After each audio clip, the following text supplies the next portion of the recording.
எல்லோருக்கும் வணக்கம். மாடி தோட்டத்தில் இன்றைக்கி சாமந்தி பூவை தான் பார்க்க வந்திருக்கோம். பாருங்கள் எவ்வளோ பூ பூத்துருக்கு பாருங்கள்.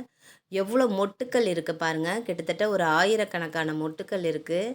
இந்த பூவை எல்லாமே பூத்துச்சுன்னா செடி பார்க்கவே ரொம்ப அழகாக இருக்கும். இப்போ ஒரு கொஞ்சமாக பூக்கள் அங்கங்கே பூத்துருக்கு. இப்போ பூக்கிற பூலாம் பார்த்திங்கன்னா நல்லா டார்க் கலராக பூத்துருக்கு. இன்னும் நாள் போக போக பார்த்திங்கன்னா இந்த டார்க் கலர் அப்படியே கொஞ்சம் லைட் கலராக மாறும். லைட் பர்பிள் கலரில் மாறிடும். இப்போ இந்த டார்க் கலரில் இருக்குல்ல, அப்படியே போக போக கொஞ்சம் லைட்டு பர்பிள் கலரில் மாறிடுங்க. பார்க்கவே ரொம்ப அழகாக இருக்கும். ஒரு பூ பார்த்திங்கன்னா கிட்டத்தட்ட ஒரு மாதத்துக்கு மேலே செடியிலே இருக்குங்க, வாடவே வாடாது. நம்ம பறிக்காமல் விட்டாலும் இந்த பூ அப்படியே நல்லாயிருக்கும். அதுக்கப்புறம் தான் கலர் மாற மாற இது கொஞ்சம் உதிர ஆரம்பிக்கும். அது வரைக்கும் நம்ம இது செடியிலே விட்டு வைக்கலாம். கிட்டத்தட்ட ஒரு மாதம் கழித்து தான் நான் இப்போ கார்த்திகை தீபத்துக்கு பறிப்பேன். அதுக்கப்புறம் பார்த்திங்கன்னா பொங்கலுக்கு தான் பறிக்கலான் இருக்கேன். தீபத்துக்கு நம்ம பூஜைக்கு தேவையான பூக்களை கொஞ்சம் பறிச்சிக்கலாம். அப்புறம் பொங்கலுக்கும் கொஞ்சம் பறிச்சிக்கலாம்.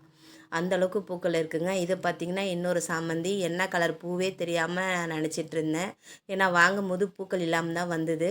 இது பார்த்திங்கன்னா எல்லோ கலருங்க. 2 செடி வாங்கினேன். ஆனால் 2மே எனக்கு எல்லோ கலராக போயிடுச்சு. வேறு கலர் வந்திருந்தா ரொம்ப நல்லா இருந்திருக்கும். என்ன பண்ணுறது, ஒரே கலராக வந்துருச்சு. பரவாயில்ல, அடுத்த முறை நான் வேறு கலர் வாங்கி வச்சுக்கிறேன். இந்த முறை என் மாடி தோட்டத்தை பார்க்கவே ரொம்ப கலர்ஃபுல்லாக இருக்கும்னு நினைக்கிறேன். ஏன்னா கலர் அந்த மாதிரிங்க. எல்லோவும் கண்ணை பறிக்குது, பிங்க்கும் ரொம்ப கண்ணை பறிக்குதுங்க. இயற்கையை நேசிப்போம். நன்றி.